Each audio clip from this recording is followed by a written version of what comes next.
نحمدہ ونصلی ونسلم علی سیدنا و مولانا محمد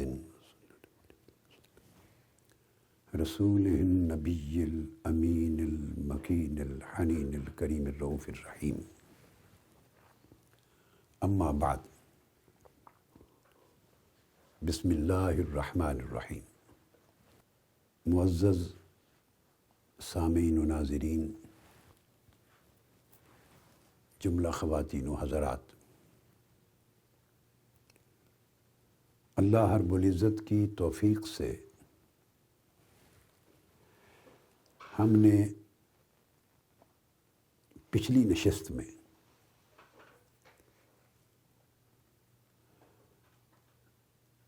سیدہ کائنات سلام اللہ علیہا کی شان اقدس کے حوالے سے قرآن مجید کی آیت تطہیر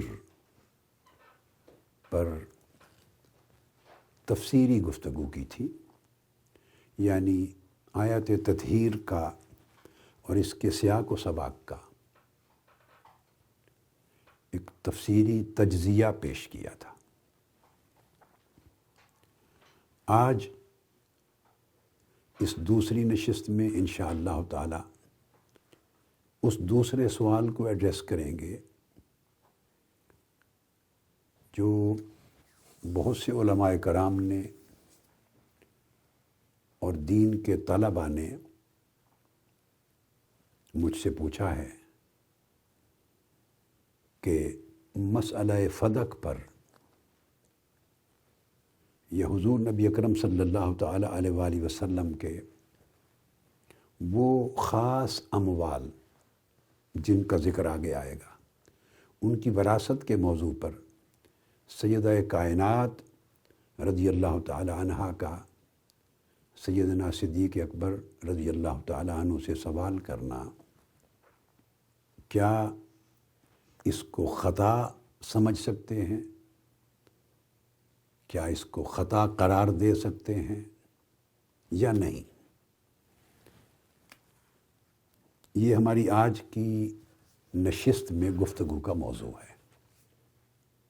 اس موضوع میں داخل ہونے سے قبل میں پچھلی نشست کے موضوع کے ساتھ گفتگو کو جوڑنے کے لیے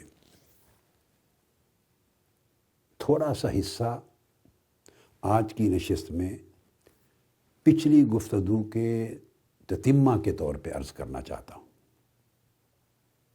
یعنی اس گفتگو کا کنکلوژن ہو جائے گا۔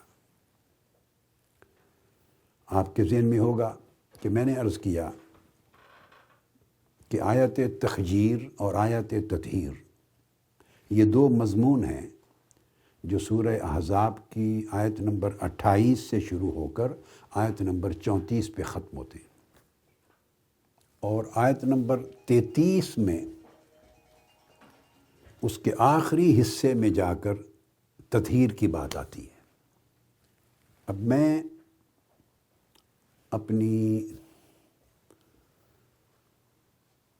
50 سال سے زائد عرصے کی جو زندگی ہے کتابوں کی صحبت میں، وہ کتب کی ورق گردانی کرتے اور کتب کی صحبت اور سنگت میں رہتے اور اکابر مشائخ اور اساتذہ اور اپنے وقت کے جو مستند ہستیاں تھیں ان سے سماع کرتے، سنتے اور پڑھتے جو گزری ہے۔ لگ بھگ 60 برس کا یہ عرصہ ہے جو میں نے گزارا ہے ایک طالب علم کے طور پر۔ اور میں نے پہلے بھی ایک بار عرض کیا کہ زندگی کے اس عرصے میں کم و بیش 5 لاکھ کے قریب احادیث نبوی ہیں جو میری نگاہوں سے گزری ہیں، جن کا مطالعہ کیا ہے اپنی کتب حدیث کو مرتب کرتے ہوئے۔ اور صرف حدیث کی کتب میں جو وقت گزارا ہے میں نے حدیث کی ترتیب و تدوین کے کام میں، وہ خالی 25 برس پر محیط ہے، کم و بیش۔ اس میں حدیث میں تکرار ہوتا ہے، مضامین کا اسانید کے ساتھ کتب میں تکرار ہوتا ہے، مگر مجموعی عدد میں جائزہ لوں جو زندگی بھر دیکھا تو 5 لاکھ کے قریب احادیث ہیں جو نظر سے گزری ہیں۔ اور یہ ساری جو تگ و دو ایک طالب علمانہ حقیرانہ تگ و دو ہے، معمولی سے طالب علم کے طور پر۔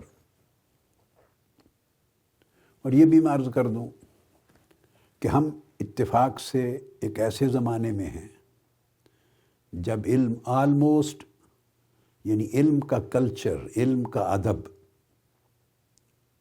علم کا جو صحیح ذوق ہے اور اس کی تحقیق کے جو آداب ہیں وہ آلموسٹ رخصت ہو گئے ہیں، الا ماشاء اللہ۔ تو علم کا فقدان ہو گیا ہے، ہم اس فقدان علم کے دور میں۔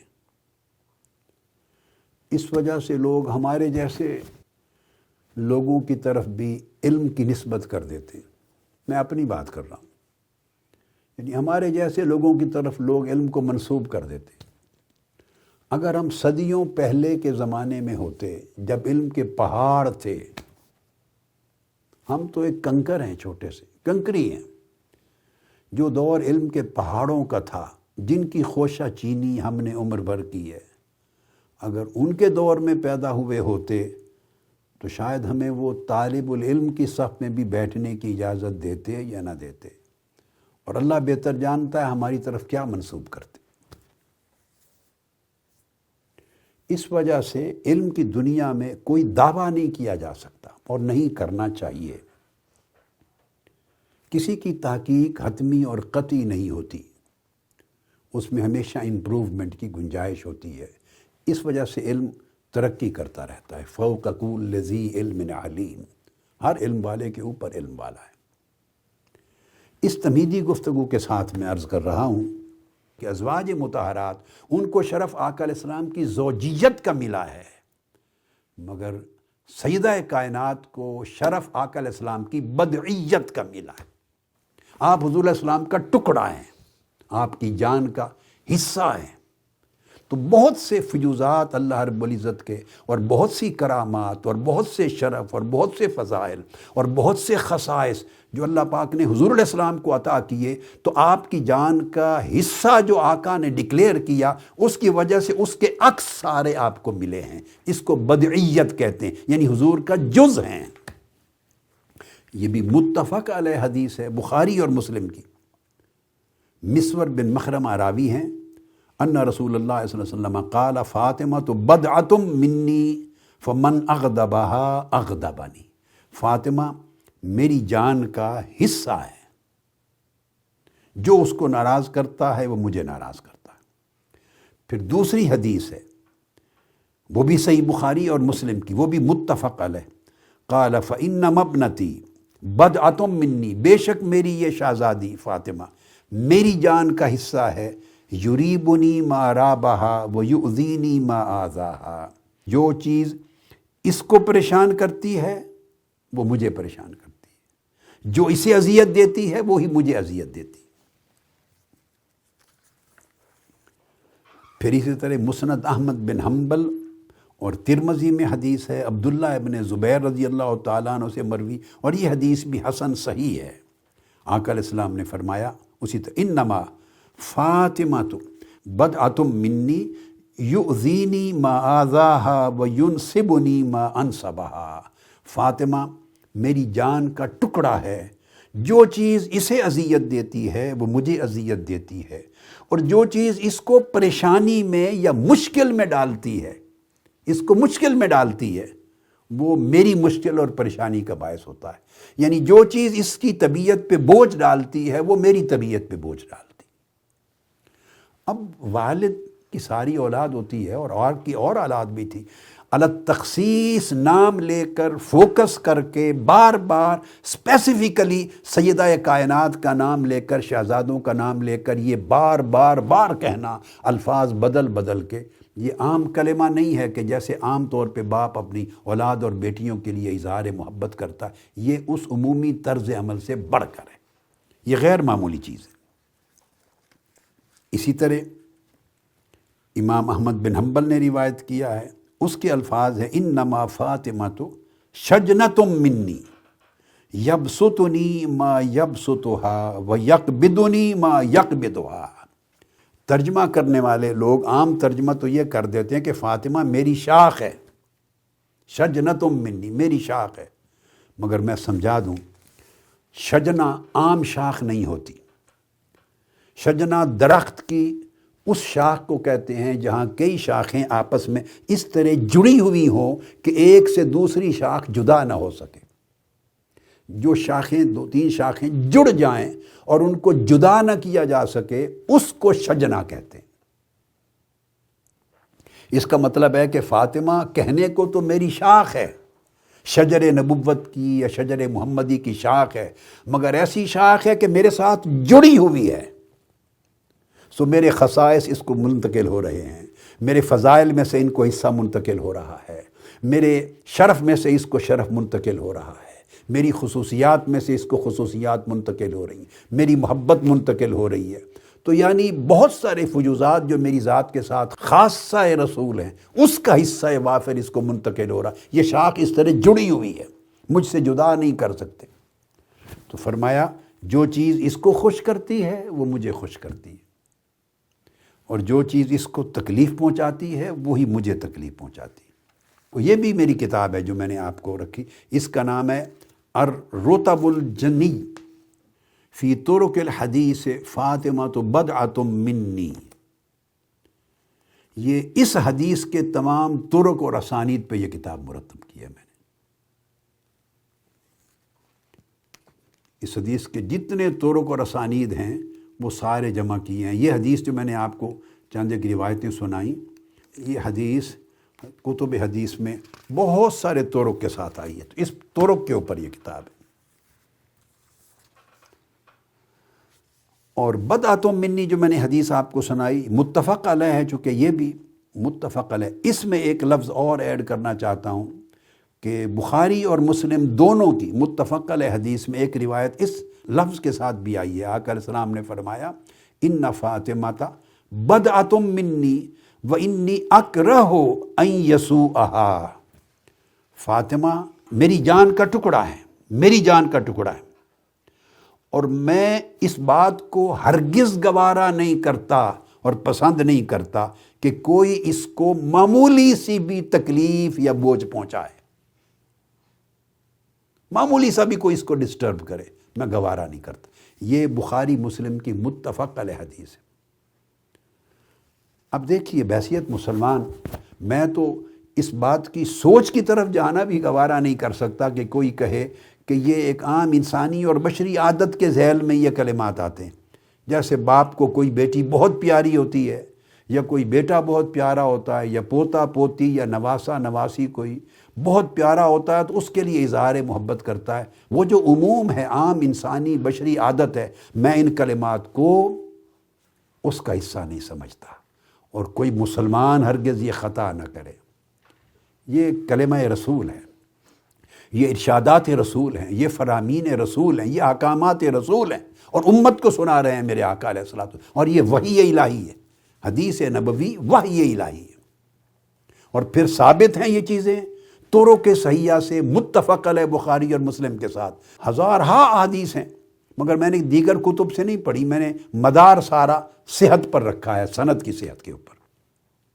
یہ میری اپنی ایک کتاب ہے فرحت المؤمنین، یہ حدیث پاک میں ایک مرتب کی ہے، یہ بھی سیدہ کائنات سلام اللہ علیہ کی شان اقدس میں ہے۔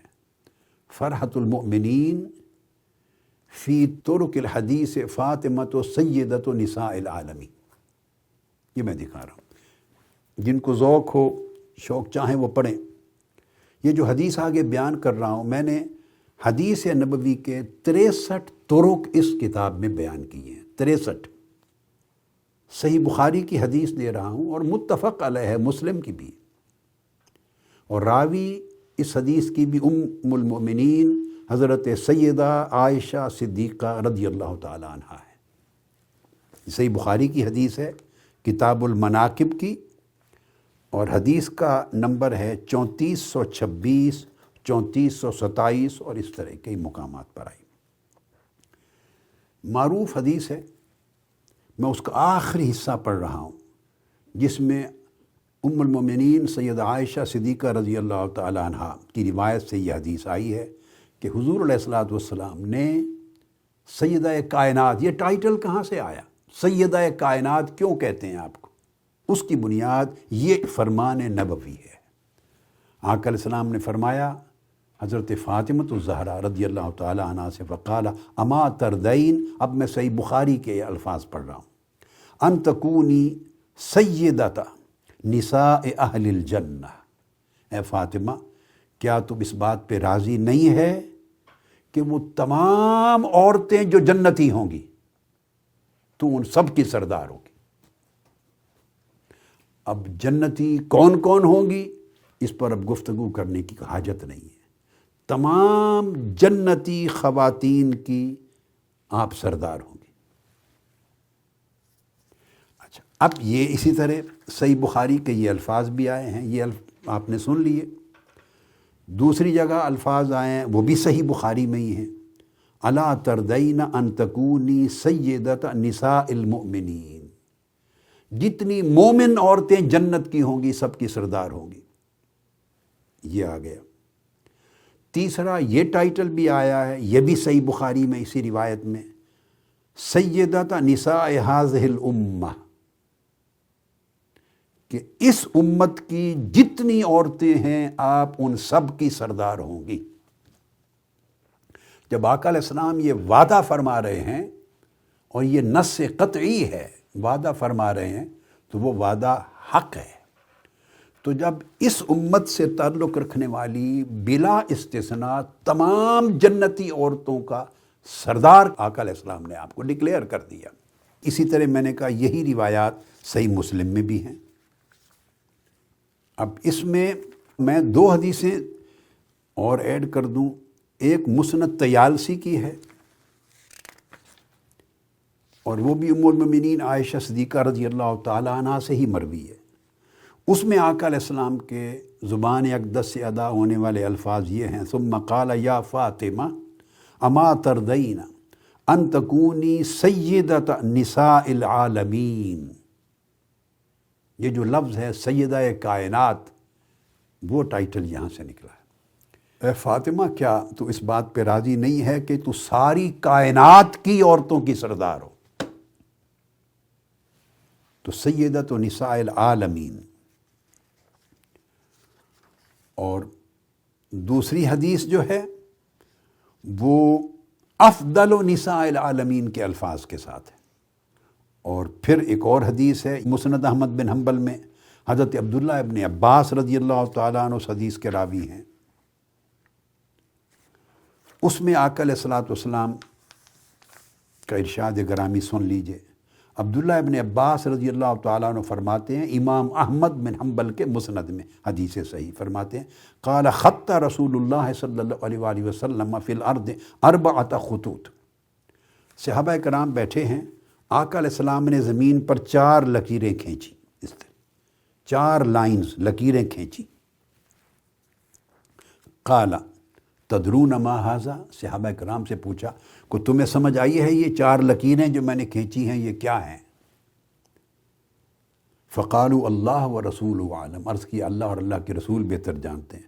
فقال رسول اللہ صلی اللہ علیہ وسلم، آقا علیہ السلام نے فرمایا یہ 4 جو لائنیں کھینچی ہیں خطوط، جان لو یہ کیا ہیں؟ فرمایا افضل نساء اہل الجنہ خدیجۃ بنت خویلد وفاطمۃ بنت محمد وآسیۃ بنت مزاحم امرأۃ فرعون ومریم، فرمایا جنتی عورتیں جتنی بھی ہوں گی نسل بنی آدم سے، یعنی آدم علیہ السلام کے وقت سے قیامت تک جتنی عورتیں جنتی ہوں گی ان میں سب سے افضل، اعلیٰ و برتر اور سب کی سردار 4 ہوں گی عورتیں۔ پہلی عورت کون؟ فاطمہ کی ماں رضی اللہ تعالیٰ عنہ، ام المومنین سیدہ خدیجۃ الکبریٰ رضی اللہ تعالیٰ عنہ۔ دوسرا نام لیا فاطمہ الزہرا، محمد صلی اللہ علیہ وسلم کی بیٹی فاطمہ سلام اللہ علیہا۔ تیسرا نام لیا مزاحم کی بیٹی آسیہ، یہ فرعون کی بیوی تھی۔ یہ شرف کیوں ملا کہ اس نے موسیٰ علیہ السلام کو پالا تھا اور اس فرعون کے محل میں موسیٰ علیہ السلام کو پناہ دی، پرورش کی اور حفاظت فرمائی۔ اور چوتھا فرمایا مریم، سیدنا عیسیٰ علیہ السلام کی والدہ ماجدہ، مریم بنت عمران۔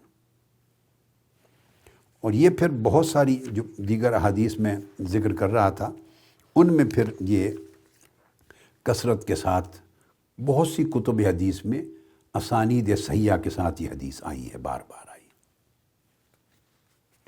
اب امام حاکم نے بھی یہ روایت کی ہے، امام حاکم نے، انہوں نے بھی ایک ہی حدیث میں تینوں ٹائٹل بیان کیے ہیں امام حاکم نے، اور اسناد صحیح ہے۔ یہ فرمایا یا فاطمہ الا ترضین ان تکونی سیدۃ نساء العالمین، کیا تو اس بات پہ راضی نہیں ہے کہ تو یوں ساری کائنات کی عورتوں کی سردار ہو، وسیدۃ نساء ہذہ الامہ، اور میری اس امت کی ساری عورتوں کی سردار ہو، وسیدۃ نساء المومنین، اور تمام مومن عورتوں کی سردار ہو۔ تینوں ٹائٹل ایک ہی حدیث میں آقا علیہ السلام نے بیان فرمائے۔ یہ مستدرک حاکم کی حدیث۔ دلچسپ بات یہ ہے کہ پھر اسی طرح کا رتبہ حسنین کریمین کو عطا کیا ہے، وہ بھی مسند احمد بن حنبل میں ہے حدیث۔ ابو سعید خدری رضی اللہ تعالیٰ عنہ حدیث کے راوی ہیں، اور یہ اس لیے مسند احمد بن حنبل کی حدیث چنی ہے میں نے کہ اس میں دونوں کا تذکرہ آیا ہے، والدہ ماں کا بھی اور شہزادوں کا بھی۔ قال قال رسول اللہ صلی اللہ علیہ وآلہ وسلم الحسن والحسین سیدہ شباب اہل الجنہ وفاطمۃ سیدۃ نسائہم۔ آقا علیہ السلام نے فرمایا حسن اور حسین جنت کے تمام جوانوں کے سردار ہیں، اور فاطمہ جنت کی تمام عورتوں کی سردار ہیں اکٹھا۔ اور پھر آگے کثیر حدیث ہیں جس میں حسنین کریمین رضی اللہ تعالیٰ عنہما اور علیہم السلام کے لیے پھر یہ آقا علیہ السلام کے ارشادات کئی مقامات پر آئے۔ اور ایک مقام پہ فرمایا کہ ایک فرشتہ جو آج تک مجھے کبھی ملنے نہیں آیا تھا، اس نے اللہ رب العزت سے خصوصی اجازت لی، فاستأذن ربہ ان یسلم علی ویبشرنی، اللہ پاک نے اس کو خوشخبری مجھے پہنچانی تھی، فرشتے نے عرض کیا باری تعالیٰ مجھے اجازت دیں یہ خوشخبری میں لے کے جاؤں، تو اجازت لی، مجھے آ کے سلام عرض کیا اور کیا کہا، ان الحسن والحسین سیدہ شباب اہل الجنہ وان فاطمۃ سیدۃ نساء اہل الجنہ۔ فرمایا یا رسول اللہ، اللہ رب العزت نے خوشخبری یہ بھیجی ہے کہ بے شک، بغیر شک و شبہ کے حسن اور حسین جنت کے تمام جوانوں کے سردار ہوں گے، اور یاد رکھ لیں جو بھی جنت میں جائے گا جوان ہو جائے گا، اور فاطمہ بے شک و شبہ تمام جنتی عورتوں کی سردار ہوں گی، سلام اللہ علیہم۔ اب آ جاتے ہیں وہ سوال جو دوسرا ہے، مسئلہ فدق کے حوالے سے آپ کا سوال۔ اس ضمن میں ایک تو نصیحت کر دوں کہ ایسے مسائل جو اٹ سیلف بڑے پیچیدہ ہوتے ہیں اور عامت الناس کو ان کی خبر نہیں ہے، ان کی تفصیلات اور جزئیات معلوم نہیں ہیں، حتیٰ کہ عام طلباء اور علماء، طلباء دین اور علماء کو، خطباء کو، ان کو بھی بڑی گہرائی میں اس کی جزئیات تک رسائی نہیں ہوتی، سرسری سا علم ہوتا ہے، اور بہت سے لوگوں کو 99% لوگوں کو سرسری علم بھی نہیں ہوتا۔ تو ایسے پیچیدہ اور نازک مسائل جب آپ چھیڑ دیتے ہیں، گویا یہ مسائل، ان کی مثال آپ یوں سمجھ لیں جیسے آیات متشابہات ہیں، ایسے سمجھانے کے لیے عرض کر رہا ہوں کہ آیات متشابہات عوام کو نہیں سنانی چاہیے اور ان کے معنی پر گفتگو بحث نہیں کرنی چاہیے۔ کیوں؟ وہ ادراک نہیں ہے ان کے پاس، الجھ جائیں گے۔ تو اس طرح کے مسائل اگر آپ لوگ ڈسکس کرنے لگ جائیں تو لوگوں کے ذہنوں میں طرح طرح کے خیالات جنم لیں گے، مسئلے کی حقیقت کا ادراک نہیں ہوگا، معرفت نہیں ہوگی، تو لوگ پھسل جائیں گے، کوئی اس سمت افراد کی طرف چلا جائے گا، کوئی تفرید کی طرف چلا جائے گا، عقیدے کا نقصان ہوگا، لوگوں کے ایمان کا نقصان ہوگا، اور حاصل کسی کو کچھ نہیں ہوگا، اس کی کوئی منفعت نہیں ہے، نقصان ہی نقصان ہے، اجتناب کرنا چاہیے۔ اب چونکہ مجھ سے سوال کر لیا بہت لوگوں نے، علماء نے، تو میں تو اپنا فرض منصبی سمجھ کے ایک نوکری کر رہا ہوں سیدہ کائنات کی اور اہل بیت اطہار کی اور علم دین کی، صرف اپنے اس فریضے کی ادائیگی کے لیے تاکہ یہ مسئلہ کلیئر ہو جائے اور اس کے اندر شبہات کا راستہ بند ہو جائے، اور جو اشکال وارد ہوئے ہیں، یعنی سمجھنے میں جو مشکلات پیش آ رہی ہیں کسی کو یا آ سکتی ہیں، ان کا ازالہ ہو جائے، کلیئرٹی پیدا ہو جائے، تو اس سے تاکہ اشکالات کا ازالہ ہو اور شبہات کا راستہ بند ہو جائے۔ نصیحت یہ ہے کہ ایسی مباحث علماء کرام آپس میں نہ کیا کریں، خاص طور پہ سوشل میڈیا کا دور ہے تو وہ ہر ایک تک بات پہنچتی ہے، اور وہاں دین کے دشمن بھی ہیں، دین کے دوست بھی بیٹھے ہیں، سمجھ والے بھی ہیں، نہ سمجھ بھی ہیں، بڑا نقصان ہوتا ہے دین کا۔ اور جب علماء دین کے اوپر اگر ان کی کسی وجہ سے بے توقیری ہو جائے تو وہ بے توقیری ان کی ذات تک نہیں رہتی، وہ دین کی بے توقیری کا باعث بنتی ہے۔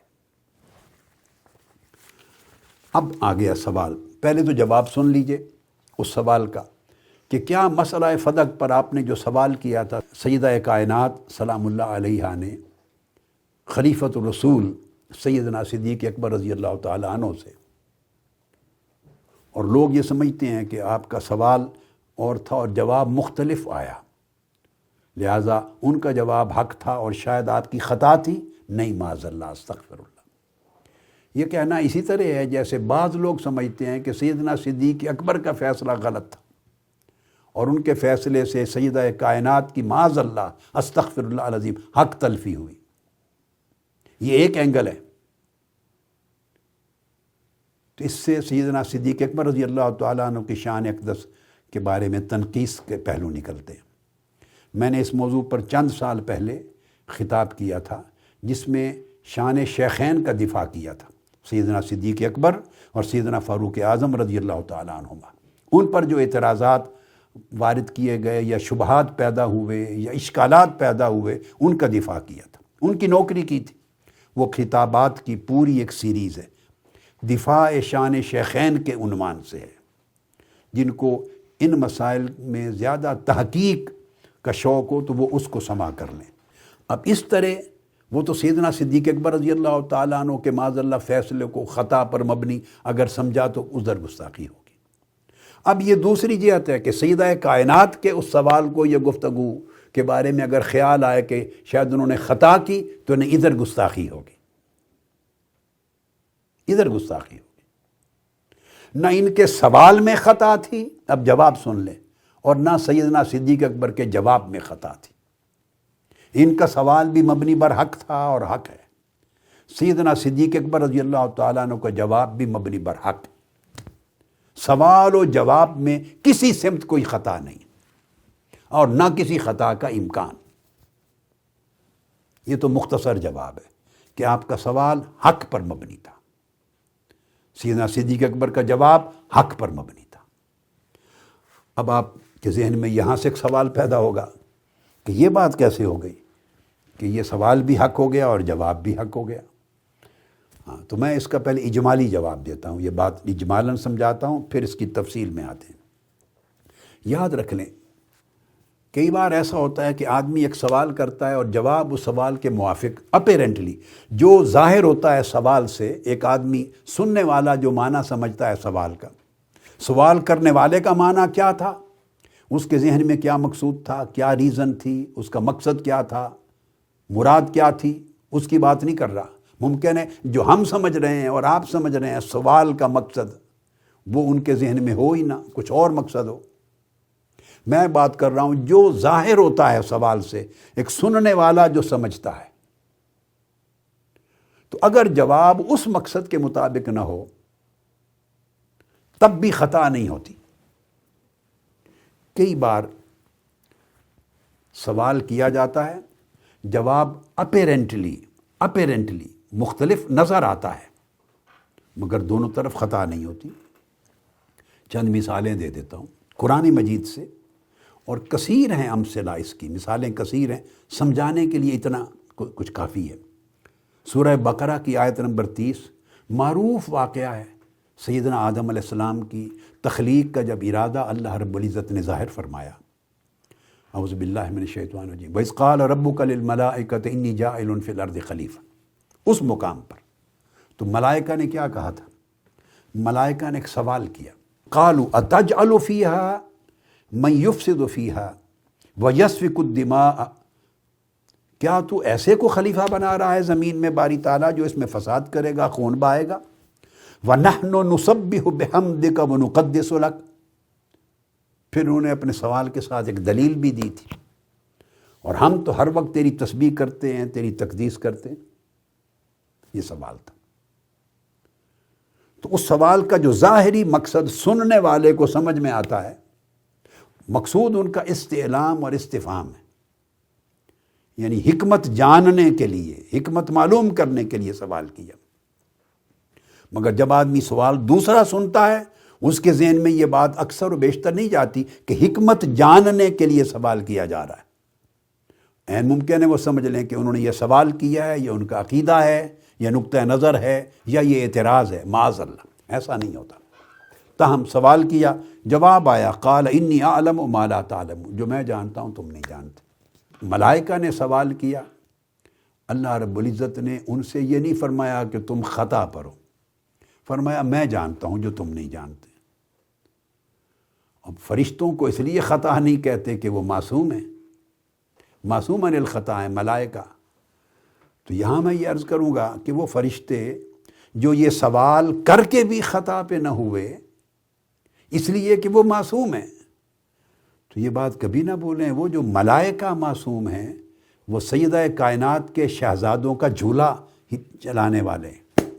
وہ آ کے سیدہ کائنات کے گھر میں ان کے شہزادوں حسن اور حسین کا جھولا ہلاتے ہیں، ان کو کھلاتے ہیں۔ تو دیکھو سوال کیا ہے مگر خطا پر نہیں تھے، حق پر تھے۔ کیوں؟ کہ ان کے سوال کا مقصد استعلام تھا، علم حاصل کرنا، حکمت حاصل کرنا، اللہ رب العزت اس کے فعل کی حکمت کیا ہے۔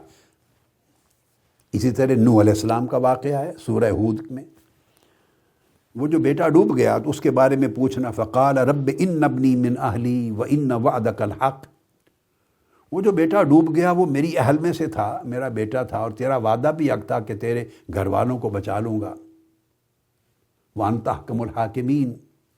یہ سوال تھا، جواب مختلف آیا، قال یا نوح انہ لیس من اہلک، وہ تمہاری اہل سے نہیں ہے، انہ عمل غیر صالح، اس کا عمل اچھا نہیں تھا۔ تو دیکھا سوال کیا، جواب مختلف آیا، مگر نوح علیہ السلام کا سوال خطا نہیں، عقیدہ نہیں رکھ سکتے۔ کیوں؟ انبیاء معصوم ہوتے ہیں۔ جہاں عصمت یا عصمت جیسی حفاظت آ جائے اور حفاظت نص سری سے آ جائے، جیسے قرآن مجید کی آیت تطہیر نص سری سے حفاظت وارد ہو جائے، وہاں خطا منسوب نہیں کر سکتے، اس کو ٹیکنیکلی شرعی اعتبار سے لفظ عصمت تو استعمال نہیں کرتے، وہ ملائکہ اور انبیاء کے لیے خاص ہے۔ اور پھر دیکھیے وہ جو حفاظت اولیاء اور صالحین کے اور درجے کی حفاظت ہے، نچلے درجے کی، صحابہ کرام کی حفاظت اور درجے کی ہے، مگر اہل بیت اطہار جن پر قرآن مجید کی ایک نص آیت تطہیر کے ساتھ اذہاب رجس اور تطہیر کامل کہ حکم کے ساتھ نص وارد ہوئی ہے، ان کا درجہ طہارت اور حفاظت سب سے بلند ہے، وہ اس کے بارڈر عصمت کے ساتھ ملتے ہیں۔ اور پھر یہ جو سیدہ کائنات ہیں ان میں عصمت محمدی کی جھلک آتی ہے، ان میں اور شہزادوں میں۔ شرن ہم حفاظت کہیں گے، محفوظ کہیں گے، معصوم کا لفظ دیکھیے اہل تشیع کے اعتقاد میں معصوم ہے، اہل تشیع ائمہ اطہار اہل بیت ان کو معصوم جانتے ہیں، اہل سنت لفظ معصوم استعمال نہیں کرتے، انبیاء اور ملائکہ کے رب وہ محفوظ کہتے ہیں، مگر اولیاء کا محفوظ ہونا ان کے مقابلے میں کم درجے کا ہے۔ ولایت کے درجے میں ہوں تو محفوظ ہونا کم درجے کا ہے، مگر جن کی شان میں نص صریح قرآن کی وارد ہوئی اور آقا علیہ السلام نے اس کی تعبیر کی اور توثیق فرمائی اور تصریح فرمائی، ان کی طہارت اور حفاظت اونچے درجے کی ہے۔ وہ میں نے عرض کیا اس میں آقا علیہ السلام کی معصومیت کی جھلک ہے، اس کا فیض ہے، بدعۃ منی۔ تو اسی طرح تو نوح علیہ السلام کے سوال کو جب کہ جواب مختلف آیا وہ خطا نہیں ہے۔ موسیٰ علیہ السلام نے سوال کیا اللہ رب العزت سے، اب سورہ اعراف پڑھ لیجئے، قال رب ارنی انظر الیک، باری تعالیٰ مجھے اپنا آپ دکھا، میں تیرا جلوہ کر لوں، تیرا دیدار کر لوں۔ قال لن ترانی، تو مجھے نہیں دیکھ سکتا۔ سوال کیا دیدار کا، جواب مختلف آیا، مگر موسیٰ علیہ السلام کے سوال کو کوئی شخص خطا نہیں کہہ سکتا، امکان بھی خطا کا منسوب نہیں کر سکتا، ناجائز ہے، وہ معصوم ہے، بس وہی شان ادھر آئے گی۔ اور نہ صرف یہ کہ خطا نہیں ہے کوئی قطعاً سوال میں، حالانکہ موسیٰ علیہ السلام خود فرما رہے ہیں فلما افاق قال سبحانک تبت الیک، جب افاقہ ہوا اٹھے تو عرض کیا باری تعالیٰ میں تیری طرف تائب ہوتا ہوں۔ باوجود اس کے آپ کا سوال کرنا اللہ کے دیدار کا، اس میں کوئی خطا نہیں تھی۔ بلکہ اس سے بڑھ کر ایک بات کہنا چاہتا، نہ صرف یہ کہ خطا نہیں ہے، بلکہ آپ کا سوال کرنا اٹ سیلف اس بات کی دلیل بن گیا، سب سے پہلی اور سب سے بڑی دلیل بن گیا کہ اللہ رب العزت کا دیدار ممکن ہے۔ رؤیت باری تعالیٰ کا مسئلہ جو کل علماء، ائمہ، محدثین، فقہاء، متکلمین کتابوں میں لکھتے ہیں، آقا علیہ السلام نے دیدار کیا معراج کی رات، اللہ رب العزت کی زیارت کی، اللہ کا دیدار ہوگا اس دنیا میں، موت سے پہلے بھی ہو سکتا ہے دنیا میں۔ اس رؤیت باری تعالیٰ یعنی اللہ کے دیدار کا جائز اور ممکن ہونا، اس عقیدے کی، یہ اہل سنت کا عقیدہ ہے، متفقہ عقیدہ ہے، اس عقیدے کی بنیاد اور بنیادی دلیل موسیٰ علیہ السلام کا یہی سوال بن گیا کہ اگر اللہ کا دیدار کرنا، زیارت کرنا دنیا میں جائز نہ ہوتا تو موسیٰ علیہ السلام سوال نہ کرتے، اللہ کا پیغمبر سوال نہ کرتا۔ گویا جواب مختلف آیا ہے مگر سوال اس حق کی دلیل بن گیا، عقیدے کی دلیل بن گیا۔ تو اس سے کبھی اخذ نہیں کرتے ایسی چیزیں کہ وہ سوال کی وجہ سے اس کو خطا یا امکان کی طرف منسوب کر دیا جائے۔ اب میں یہاں ایک چیز اور کوٹ کرتا ہوں، یہ تو قرآن مجید کی چند آیات کے ریفرنسز دے دیے، ذرا آپ بخاری شریف کی طرف بھی آ جائیے۔ میں یہ اصولی بات سمجھا رہا ہوں۔ صحیح بخاری کی کتاب التفسیر ہے اور حدیث نمبر ہے 4679، 4679۔ اب یہ اصول سمجھا رہا ہوں۔ کبھی ایسا ہوتا ہے کہ رائے مختلف ہوتی مگر دونوں رائے رکھنے والے حق پر ہوتے ہیں۔ ضرورت نہیں ہے اس امر کی کہ ایک رائے کو خطا پر معمول کریں اور دوسرے کو ثواب پر، قطعاً ضروری نہیں ہے۔ یعنی رائے ہے، دونوں کی رائے کا اختلاف ہے، بعد میں رائے ایک ہو جائے تو جب پہلی رائے تھی اس میں بھی کوئی خطا نہیں، کیونکہ دونوں کے پاس الگ الگ دلیل شرعیہ، حق دلیلیں ہوتی ہیں۔ یہاں میں ایک ریفرنس دے دوں، یہ بھی پڑھنے کے لیے آپ کو ریفر کروں، میری ایک کتاب ہے اپنی الانتقال بین المذاہب، الانتقال بین المذاہب، یہ کتاب ہے۔ کوئی اس لیے کوٹ کر دیتا ہوں، جب بھی میں ریفر کرتا ہوں اپنی کتاب دکھا دیتا ہوں تاکہ اس کو تفصیلاً کوئی اس سبجیکٹ کو پڑھنا چاہے تو علماء اور طلباء کو آسانی ہو، وہ دیکھ سکیں۔ اب اس میں نے کوٹ کیا ہے اور اصل حوالہ تو شاہ ولی اللہ محدث دہلوی رحمۃ اللہ علیہ کا، آپ نے احکام اجتہاد و تقلید میں جو لکھا ہے اس میں شاہ ولی اللہ محدث دہلوی رحمۃ اللہ علیہ فرماتے ہیں ان اکثر صور الاجتہاد یکون الحق فیہا دائرا فی جانب الاختلاف۔ ایک قاعدہ بیان کیا، وہ کہتے ہیں کہ اجتہاد کی اکثر صورتوں میں یہ ہوتا ہے، اجتہاد کی اکثر صورتوں میں حق کا پہلو دونوں جانب گردش کرتا ہے۔ کسی مسئلے پر اجتہاد ہے، اجتہادی مسئلہ ہے، ایک کی رائے یہ ہے، دوسرے کی رائے وہ ہے، مختلف ہے، مگر شاہ ولی اللہ محدث دہلوی اصول بیان کر رہے ہیں کہ اجتہاد میں، فیصلے میں یا رائے میں اختلاف ہے مگر دونوں طرف حق ہے، حق دونوں طرف گردش کرتا ہے۔ یہ نہیں کہ ایک کو خطا کہیں دوسرے کو ثواب کہیں، دونوں طرف حق ہے، کیونکہ دونوں کے پاس اپنی دلیل شرعی ہے۔ یہی وجہ ہے جس کی وجہ سے چاروں ائمہ فقہ کو اور مذاہب فقیہ کو مذاہب حقہ کہا جاتا ہے۔ ہم حنفی ہیں، امام اعظم ابو حنیفہ کا مذہب ہے، ان کا فتویٰ اور ہے، امام مالک کا فتویٰ اسی مسئلے پر اور ہے، ممکن امام شافعی کا اور ہے، امام احمد بن حنبل کا اور ہے۔ فتاویٰ چاروں کے مختلف ہیں مگر چاروں حق پر ہیں۔ کوئی ایک فتویٰ ہم خطا پہ نہیں کہتے، چاروں مذاہب میں سے ایک مذہب کو بھی مبنی بر خطا نہیں کہہ سکتے، کیونکہ ان پر امت کا اجماع ہے۔ جن پر امت کا اجماع ہو جائے ان کی طرف ہم خطا کی نسبت نہیں کرتے، امت کے اجماع کے باعث۔ ان کے حق پر ہونے کی سند کوئی قرآن اور حدیث سے تو نہیں نہ آئی، حضور السلام کی کسی حدیث نے تو نہیں کہا کہ ابو حنیفہ، مالک، شافعی اور احمد بن حنبل حق پر ہیں نام لے کر، وہ تو تصریح نہیں آئی، نہ قرآن کی آیت وارد ہوئی ہے۔ امت نے اجماع کیا، ان میں سے ایک نے ایک مذہب کو اپنا لیا ہے، تو امت کا اجماع ان کی نسبت خطا کو دور کر دیتا ہے، ان کو محفوظ کر دیتا ہے۔ حالانکہ چاروں کے فتویٰ الگ ہے۔ اب اس کے بعد ہمارا حق ہے، ہم حنفی ہیں، ہم اپنے امام اعظم کے قول پر کریں۔ پھر خود مذہب امام اعظم کے اندر ایک قول امام اعظم ابو حنیفہ کا ہے اور ایک قول صاحبین کا ہے، امام ابو یوسف اور امام محمد بن حسن شیبانی کا۔ دو ایک طرف ہیں شاگرد صاحبین، امام اعظم ایک طرف ہیں۔ فتویٰ میں اس بحث میں نہیں پڑھتا، عبادات ہیں، معاملات ہیں، کیا فتویٰ جس پر چاہیں دیں مگر دونوں کا قول حق ہے، کسی ایک کو بھی خطا نہیں کہا۔ کبھی 1200 سال میں ائمہ فقہ نے، ائمہ اصول نے کسی ایک کے قول کو خطا نہیں کہا۔ جمہور نے کس کے قول کو اپنایا ہے الگ بات ہے، مگر دونوں میں سے کوئی خطا نہیں۔ کیوں؟ دونوں کے پاس دلائل شرعیہ ہیں، دونوں کا قول شرعی دلائل پر مبنی۔ جو اصول ائمہ اربعہ کے لیے ہے وہی اصول ان کے اندر ہے۔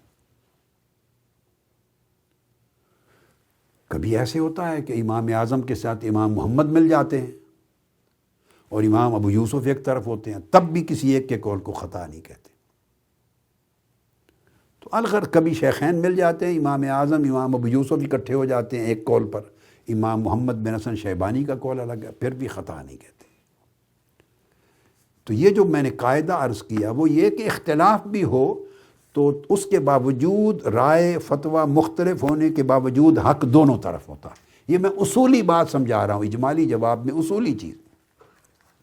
یہی وجہ ہے کہ فقہا اور ائمہ نے اس امر کا التزام کیا ہے، اس امر کا اصطلاحات وضع کی ہیں اور علم کا ادب سکھایا ہے۔ علم کے اپنے آداب ہیں، اختلاف کے آداب ہیں، علم کے آداب ہیں۔ بعض چیزیں، بعض لفظ آپ استعمال نہیں کر سکتے، ان کا استعمال کرنا جائز نہیں۔ کیا کر سکتے ہیں؟ وہ فقہا نے، ائمہ نے خود اسلوب سکھائے ہیں، جہاں اپنی تمام کتب یعنی مبسوط سے لے کر امام کاسانی کی بدائع الصنائع، البحر الرائق، الہدایہ، آپ نیچے آتے چلے جائیں، تمام کتب جتنی ہیں ائمہ کی، حتیٰ کہ شامی تک آتے چلے جائیں تو تمام ائمہ نے ضابطے بتائے، اور ضابطے بتائیں جہاں دو قول الگ آتے ہیں جن کا آپس میں اختلاف ہے، ایک فتویٰ ہے دوسرا فتویٰ ہے، ایک ہی موضوع پر اس کا قول یہ ہے دوسرے امام کا قول یہ ہے، ایک ہی موضوع پر فتاویٰ مختلف ہیں، دلائل مختلف ہیں، تو وہ دونوں کو ذکر کر کے کہہ دیتے ہیں ھذا اوسع، اس قول میں وسعت زیادہ ہے، وھذا احوط، اس قول میں احتیاط زیادہ ہے۔ کتنا خوبصورت طریقہ ہے دونوں اقوال کو بیان کرنے کا، نیریٹ کرنے کا۔ اس کا مطلب یہ بھی حق ہے، یہ بھی حق ہے، اگر اس پر جائیں گے تو اس میں احتیاط زیادہ ہے، اس پر جائیں گے تو اس میں وسعت زیادہ ہے۔ اور پھر کہہ دیتے ہیں ھذا اقیس، ھذا اوضح، یہ قیاس کے زیادہ قریب ہے، یہ روایت کے زیادہ قریب ہے۔ کبھی یہ کہہ دیتے ہیں، کبھی کہتے ہیں یہ اوضح، یہ زیادہ واضح ہے، کبھی کہہ دیتے ہیں یہ قول اوفق للقیاس، قیاس کے زیادہ موافق ہے، کبھی دوسرے کو کہہ دیتے ہیں ھذا ارفق للناس، اس میں لوگوں کے لیے نرمی اور آسانی زیادہ ہے۔ کمپیئر کرتے ہوئے دو قول، دو فتوے، دو آراء مختلف ہیں، کمپیئر کرتے ہوئے دونوں کا الگ الگ سٹیٹس بیان کر دیتے ہیں، یہ بھی حق ہے، یہ بھی حق ہے۔ فرق کیا ہے؟ اس میں لوگوں کے لیے اس پر عمل کرو گے تو نرمی زیادہ ہے، اس میں عمل کریں گے تو وسعت زیادہ ہے، اس پر عمل کریں گے تو ٹیکنیکلی یہ قیاس کے زیادہ قریب ہے، اس پر کریں گے تو احتیاط زیادہ ہے، اس میں کریں گے تو وسعت، یعنی اس طرح انہوں نے الگ الگ سٹیٹس متعین کر دے۔ اور یہ الفاظ آپ میں نے جو کوٹ کر دیے، آگے میں نے اپنی اس کی پوری کتاب میں تفصیل سے تمام کتابوں کے حوالے دے دیے، اس وقت ضرورت نہیں، میں نے خلاصہ سمجھا دیا، تمام کتابوں کے حوالے دے دیے۔ یعنی قول ابی حنیفہ احوط وقولہما اوسع للناس، اس طرح کے کلمات، یعنی یہ میں نے مبسوط سے یا مختلف کتب سے سرخسی کی وہ کر دیا۔ وہ فی المبسوط قول الامام احوط وقولہما اوسع ارفق للناس، مبسوط کے الفاظ آ گئے۔ کبھی کہتے ہیں قول ابی حنیفہ اقیس وقول ابی یوسف اوسع، یہ سرخسی مبسوط کا آ گیا۔ اسی طرح امام کاسانی کی عبارت دی ہے میں نے، وہذا اوسع والاول احوط، اس میں وسعت زیادہ ہے، اس میں احتیاط زیادہ ہے۔ تو الغرض میں نے اس کا خلاصہ آپ کو سمجھا دیا کہ یہ آداب علم میں سے ہے کہ اگر دو اقوال اور فتاویٰ یا آراء ایسی آ جائیں جن کے اندر اختلاف ہے یا تطبیق نہیں ہے، تو اس کے اوپر ان کی جگہ مقرر کی ہے، اس کو ادب علم کہتے ہیں۔ یہ تو فقہا کے اور ائمہ کے اقوال میں فرق ہو تو اس کے اوپر علماء نے ایسی احتیاط اور ادب سکھایا، یہ جائے کہ صحابہ کرام اور اہل بیت اطہار کا معاملہ آ جائے تو اس میں تو بندے کی احتیاط آسمان تک چلی جانی چاہیے۔ اور یہ محض عذر احتیاط نہیں، یہ میں نے اصولی بات سمجھائی، عذر احتیاط نہیں، یہ میں آگے چل کے سمجھا رہا ہوں کہ یہ اصل حق بھی اسی طرح ہے کہ دونوں طرف حق ہے، حق بھی یہی ہے کہ دونوں طرف حق ہے۔ یہ محض عقیدت اور احتیاط کی وجہ سے نہیں کہہ رہا کہ خطا کہنا ناجائز ہے سیدہ کائنات کے سوال کو، یا امکان خطا کا منسوب کرنا ناجائز ہے، محض عقیدت پر نہیں۔ اب میں جو مثال دے رہا تھا صحیح بخاری کی، جب قرآن مجید کو جمع نہیں کیا گیا تھا سیدنا صدیق اکبر رضی اللہ تعالیٰ عنہ کے عہد خلافت میں، یہ صحیح بخاری کی حدیث نمبر ہے 4679، 4679۔ تو سیدنا فاروق اعظم رضی اللہ تعالیٰ عنہ نے رائے دی سیدنا صدیق اکبر رضی اللہ تعالیٰ عنہ کو۔ انہوں نے کہا کہ یہ جنگ یمامہ ہوئی، بہت سے حفاظ شہید ہو گئے صحابہ کرام، تو اس طرح اگر حفاظ صحابہ شہید ہوتے گئے تو قرآن مجید اٹھ جائے گا، بہت سا نقصان ہوگا ہمیں، اس کو جمع کر لیا جائے کتابی صورت میں۔ یہ عرض کیا سیدنا فاروق اعظم رضی اللہ تعالیٰ عنہ نے، کن کو؟ سیدنا صدیق اکبر رضی اللہ تعالیٰ عنہ کو۔ تو ان کا انی لارا ان تجمع القرآن، اس کو جمع کر لیں قرآن مجید ایک کتابی صورت میں۔ فقال ابو بکر، سیدنا صدیق اکبر رضی اللہ تعالیٰ عنہ فرماتے ہیں، بتا رہے ہیں حضرت زید بن ثابت انصاری کو بلایا اور ان کو یہ بات سیدنا صدیق اکبر رضی اللہ تعالیٰ عنہ خود سنا رہے ہیں۔ فرماتے ہیں کہ میں نے عمر سے کہا، قلت لعمر، کیونکہ انہوں نے رائے دی تھی۔ اب سنیں، اب یہ سیدنا صدیق اکبر اختلاف کر رہے ہیں سیدنا فاروق اعظم سے رضی اللہ تعالیٰ عنہ۔ سیدنا فاروق اعظم رائے دے رہے ہیں کہ قرآن مجید کو کتابی صورت میں جمع کر لیں۔ اب سیدنا فاروق اعظم کو جواب دے رہے ہیں صدیق اکبر رضی اللہ تعالیٰ عنہ، کیف افعل شیئا لم یفعلہ رسول اللہ صلی اللہ علیہ وسلم، میں وہ کام کیسے کر سکتا ہوں جسے رسول اللہ صلی اللہ علیہ وسلم نے نہیں کیا؟ تو گویا وہ کہتے ہیں نہیں، آقا علیہ السلام نے نہیں کیا تو میں کیسے کر سکتا ہوں؟ فقال عمر ہوا واللہ خیر، سیدنا فاروق اعظم نے کہا خدا کی قسم یہ کام خیر ہے۔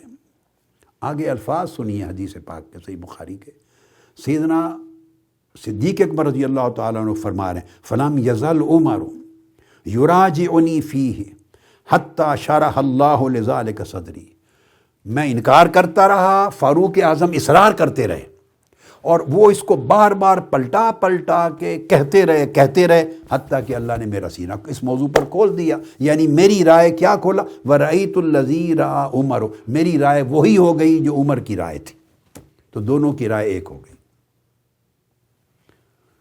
اب اس کا مطلب ہم کبھی یہ نہیں لے سکتے کہ اس سے قبل، رائے بدلنے سے قبل سیدنا صدیق اکبر کی رائے خطا پر تھی، نہیں، ان کی رائے دلیل پر تھی کہ آقا علیہ السلام نے خود ایک کتابی صورت میں جمع نہیں کیا تحریراً، اس دلیل پر تھی، سنت پر تھی، میں کیسے کروں؟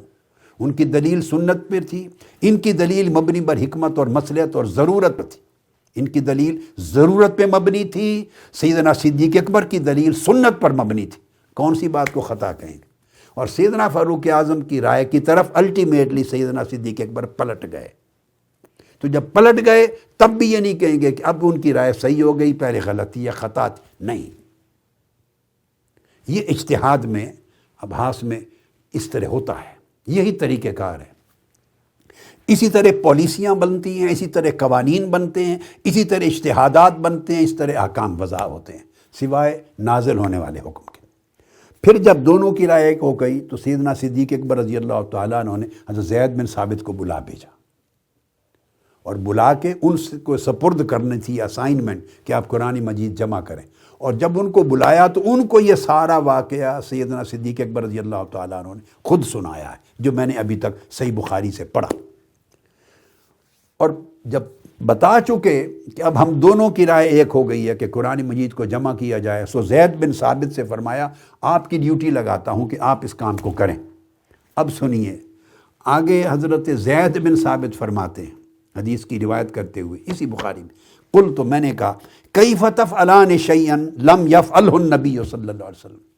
اب انہوں نے سیدنا صدیق اکبر اور سیدنا فاروق اعظم دونوں کی رائے سے اختلاف کیا، وہی اختلاف جو سیدنا صدیق اکبر نے پہلے کیا تھا۔ آپ دونوں وہ کام کیسے کر سکتے ہیں جو رسول پاک صلی اللہ علیہ وسلم نے نہیں کیا؟ اب زید بن ثابت ان سے بات کر رہے ہیں۔ اب آپ کہیے کس کو خطا پر کہیں گے اور کس عمل کو خطا کہیں گے؟ وہ کہہ رہے ہیں حضور نے نہیں کیا، آقا کی سنت نہیں ہے، تو آپ کیسے وہ کام کر سکتے ہیں جو حضور کی سنت میں نہیں؟ فقال ابو بکر، انہوں نے جواب دیا ہوا واللہ خیر، خدا کی قسم یہ کام خیر ہے، یعنی اس کی ضرورت ہے۔ تو ان کے پاس دلیل ہوا واللہ خیر، یہ اچھا کام ہے، ضروری ہے، آج تقاضا ہے، قرآن کی حفاظت کا تقاضا ہے۔ ان کی دلیل یہ ہے، ان کی دلیل سنت رسول ہے۔ آپ دیکھ لیجئے، فلم ازل اراجعہ حتی شرح اللہ صدری للذی شرح اللہ لہ صدر ابی بکر و عمر۔ میں بھی اس بات کو بار بار دہراتا رہا کہ کیسے کر سکتے ہیں آپ یہ کام جو آقا علیہ السلام نے نہیں کیا، وہ بھی دہراتے رہے حتیٰ کہ میری رائے بدل کے وہی ہو گئی جو شیخین کی تھی۔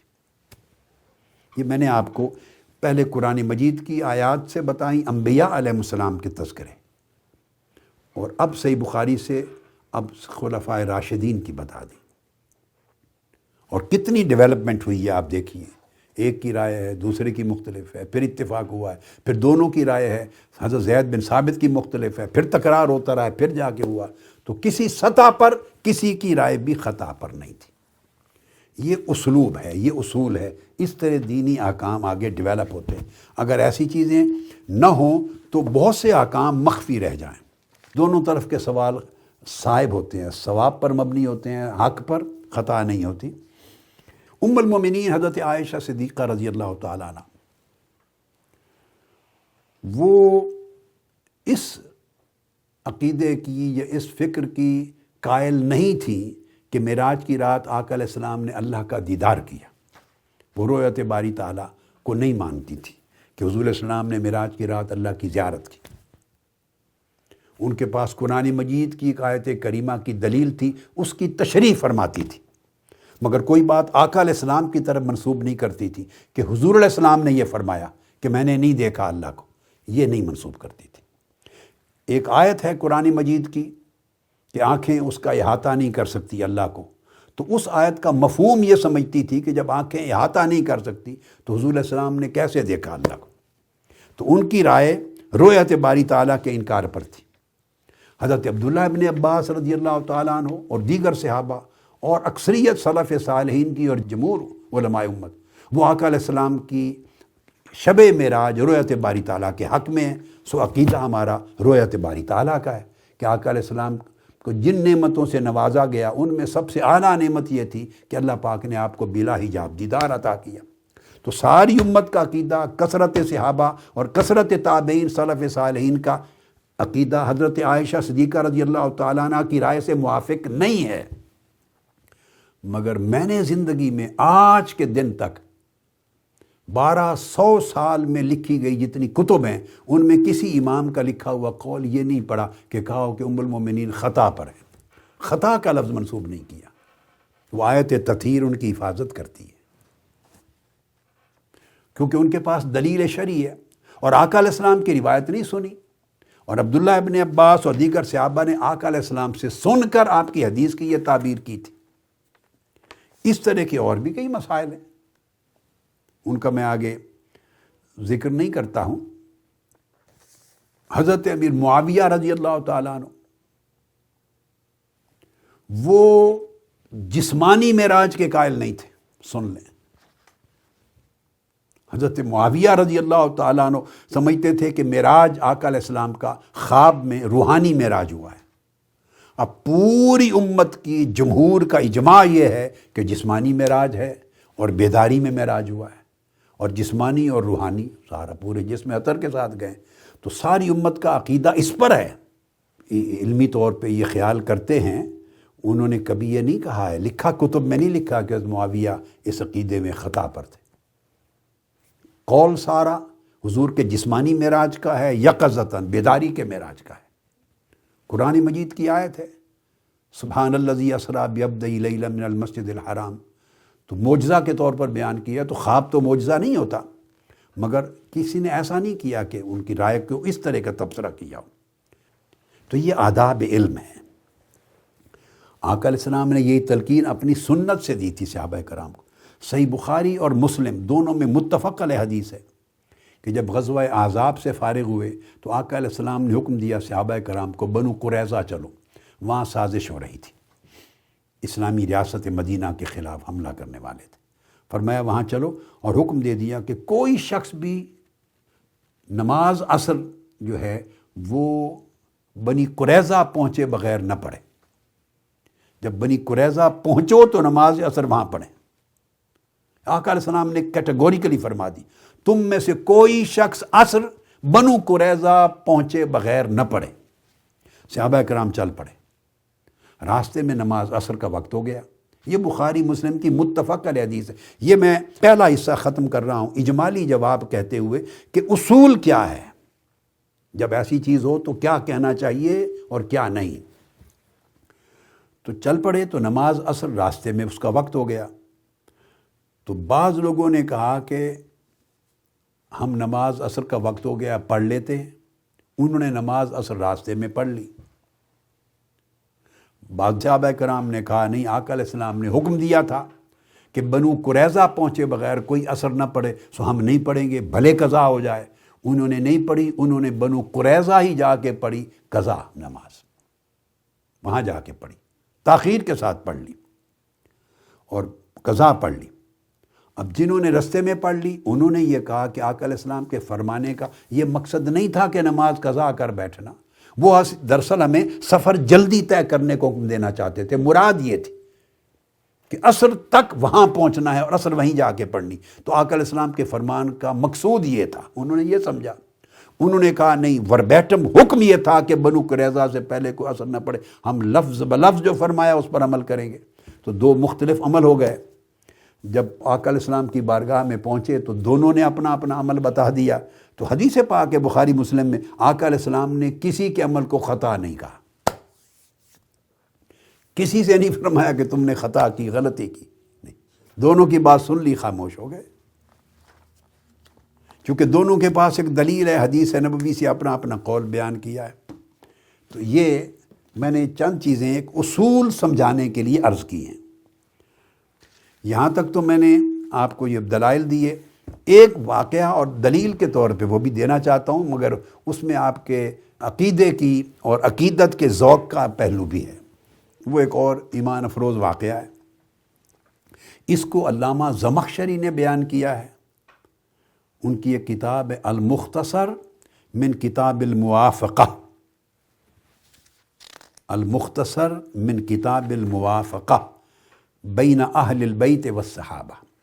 علامہ زمخشری جو صاحب تفسیر کشاف ہیں، انہوں نے بیان کیا ہے، محب طبری نے بیان کیا ریاض النظرہ میں، سبت ابن الجوزی نے بیان کیا ہے تذکرۃ الخواص میں۔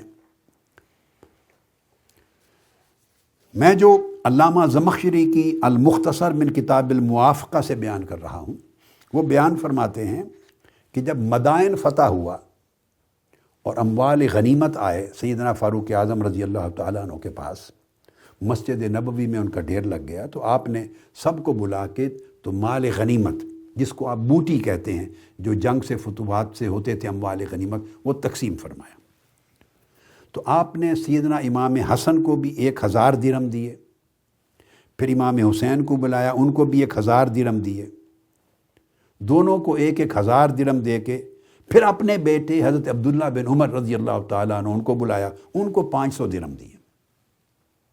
اب میں یہ وہی بات کر رہا ہوں کہ کبھی سوال بھی ہوتا ہے، جواب مختلف ہوتا ہے، مگر خطا نہ ادھر ہے نہ خطا ادھر ہے۔